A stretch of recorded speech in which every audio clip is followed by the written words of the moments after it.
In this video, I'm going to show you how to outline in Clip Studio Paint. Now you can outline pretty much anything you draw or create inside Clip Studio Paint. So let me show you a quick example on how to do this. It's very simple. First, you want to get your drawing on your layer. So here, I'm just going to draw something completely random. Over here, I'm just going to, let's say, draw a smiley face just like this. Looks a bit derpy, but you get the point. Now let's outline this, of course, this sketch over here, okay? So to do this, you want to go to here, select the layer, and then where you can see your layer, you want to go to layer properties up top. Now this should be showing. If it's not, you should be able to find it in here. So click on layer properties and it's going to pop up. And then here you want to click on this arrow down and select border effect.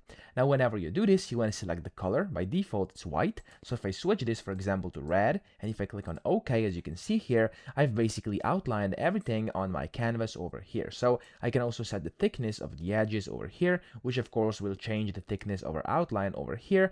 And yeah, that's essentially how you do it. So I hope this video helped you out. If it did, please subscribe to the channel and help me out as well.